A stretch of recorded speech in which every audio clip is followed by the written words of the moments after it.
La parole est à Madame Jeannine Dubié pour 10 minutes.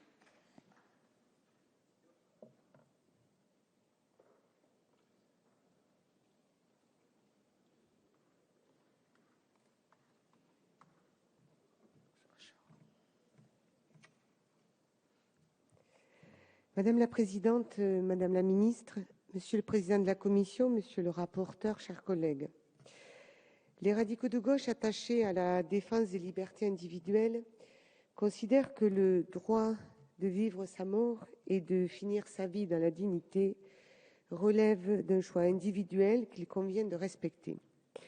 C'est la volonté de la personne qui doit prévaloir et sa capacité à apprécier ce qui est digne ou indigne doit lui être reconnue. Si les progrès de la médecine et des traitements ont contribué à allonger l'espérance de vie, cela peut être parfois au détriment de la qualité de vie et de la dignité.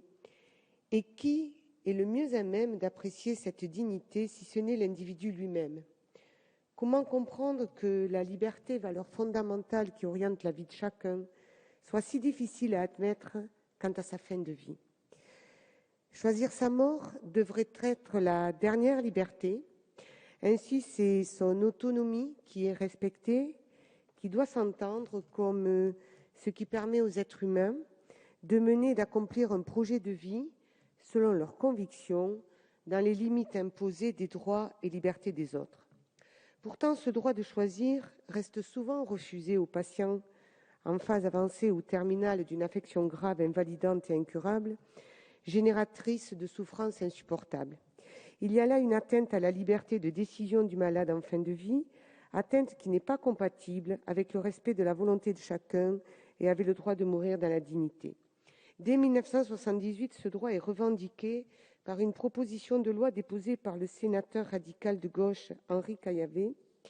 Déjà, obligation d'information, consentement du malade par acte authentique et responsabilité médicale faisaient l'objet de propositions finalement rejetées par le Sénat au motif que le problème posé relevait de l'éthique individuelle et médicale. En fait, il s'agissait alors d'abstention thérapeutique.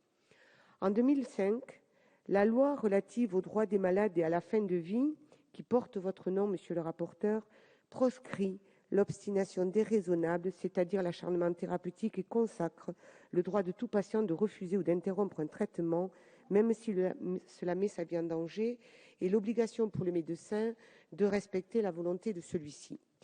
Grâce à cette loi, depuis une quinzaine d'années, de réels progrès ont été accomplis, notamment par le développement des soins palliatifs, hélas trop limités, et il importe de leur consacrer plus de moyens pour que puissent y accéder bien davantage de patients qu'aujourd'hui.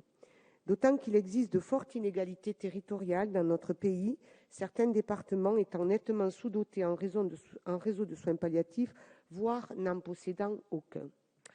Aujourd'hui, le groupe UMP a décidé de déposer une nouvelle proposition de loi visant à renforcer les droits des patients en fin de vie. Cette question est pour beaucoup celle de la souffrance et de la détresse marquant la fin de vie. Pour nous, cette nouvelle proposition de loi ne fait que réécrire la loi du 22 avril 2005. Il s'agit pour nous d'une loi Leonetti bis qui, en ouvrant le droit à la sédation terminale, ne répond pas aux attentes des Français. La sédation terminale n'est pas satisfaisante car par la combinaison de traitements sédatifs, la privation de l'alimentation et de l'hydratation conduisent certes à la mort, mais à quel prix ? Si le patient finit par mourir, c'est parfois au terme de souffrances pour lui-même, mais aussi pour sa famille et ses proches, qui regardent partir cet être cher dans la douleur. Ainsi, selon un sondage IFOP réalisé pour Pèlerin Magazine en septembre 2012, 68% des Français estiment que la loi actuelle sur la fin de vie ne permet pas suffisamment de respecter la volonté du malade concernant cette fin de vie. Toujours selon la même étude, 86% sont favorables à l'aide médicale à mourir. Les chiffres varient quelque peu d'une étude à l'autre, mais globalement, ce sont environ 90% des Français qui souhaitent avoir la possibilité de bénéficier d'une assistance médicalisée au décès. Ce qu'attendent les Français aujourd'hui, c'est la reconnaissance d'un droit à l'aide active à mourir. C'est la liberté fondamentale de rester maître de sa destinée, de choisir pour soi, de ne pas aller au-delà de telle souffrance physique, de ne pas supporter telle déchéance inéluctable. Voilà ce que veulent les Français. La proposition de loi dont nous avons à débattre aujourd'hui ne nous paraît donc pas être à la hauteur des enjeux. Si elle constitue une avancée dans le laisser mourir, et nous le reconnaissons, elle ne répond pas à la demande d'aide à mourir souhaitée par la très grande majorité. En effet, à côté du cas des patients en phase terminale, il convient de reconnaître aussi ce droit à une assistance médicalisée aux malades atteints d'une affection incurable ou invalidante qui, sans menacer immédiatement leur vie, leur inflige de très fortes souffrances sans espoir de guérison. De plus, les directives anticipées s'imposant aux médecins suite à la validation par le patient et le médecin et éventuellement la personne de confiance que vous évoquez dans l'article 2, il n'y a dès lors pas lieu qu'elles soient de nouveau revisitées de manière collégiale, le risque étant de prolonger les souffrances du patient et d'augmenter les risques qu'il n'obtienne pas satisfaction. Une nouvelle option en vue de légaliser l'aide médicale à mourir doit être introduite dans le parcours de soins en fin de vie, car les soins palliatifs et la sédation terminale ne peuvent soulager toutes les souffrances physiques ou psychologiques. C'est d'ailleurs une des 60 propositions de campagne du président de la République et je cite « Je proposerai que toute personne majeure en phase avancée ou terminale d'une maladie incurable provoquant une souffrance physique ou psychique insupportable et qui ne peut être apaisée puisse demander, dans des conditions précises et strictes, à bénéficier d'une assistance médicalisée pour terminer sa vie dans la dignité. » Le président de la République a alors constitué une commission de réflexion sur la fin de vie. Après 5 mois de réflexion et une dizaine de débats citoyens, le professeur Didier Sicard a rendu son rapport à François Hollande en décembre dernier.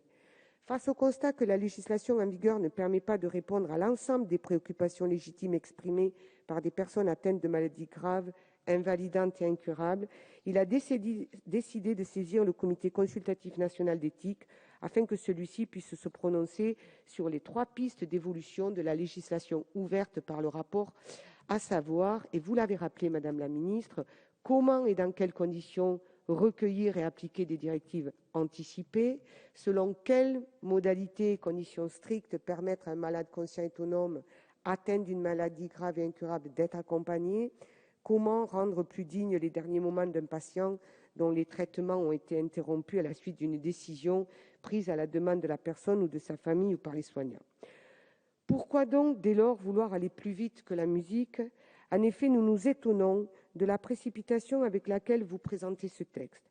Cette question mérite à nos yeux une place bien plus importante dans le débat public. Pour le groupe de RDP, il est nécessaire d'adopter des mesures pour permettre un droit à une mort digne.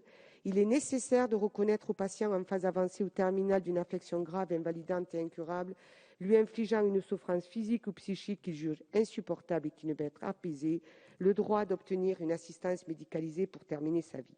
Ce droit est d'ailleurs déjà reconnu de façon strictement encadrée aux Pays-Bas depuis 2001, en Belgique depuis 2002 et au Luxembourg depuis 2009. L'étude de l'INED sur les décisions médicales en fin de vie en France de novembre 2012 montre qu'1% des décès ont fait l'objet de décisions médicales en fin de vie. Actuellement, le droit pénal assimile l'aide active à mourir à un assassinat ou à un meurtre. Même si ces sanctions pénales sont rarement prononcées, le législateur ne peut se défaire de ses responsabilités et s'en remettre aux juridictions statuant au cas par cas.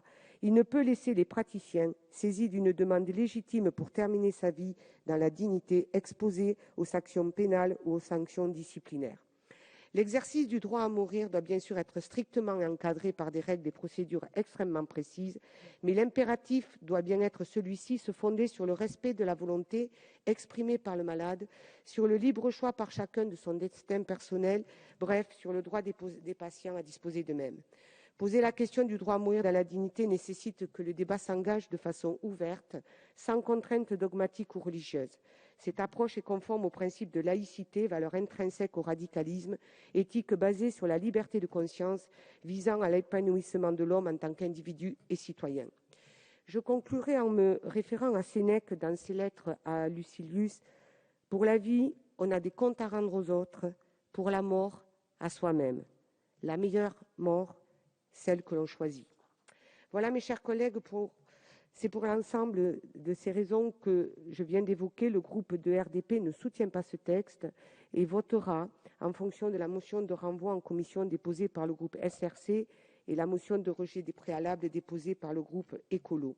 Le groupe de RDP souhaite qu'une véritable législation nouvelle, analogue à la proposition de loi déposée en octobre 2012, puisse être adoptée, reconnaissant le droit à une assistance médicalisée pour une fin de vie dans la dignité. Je vous remercie. Merci.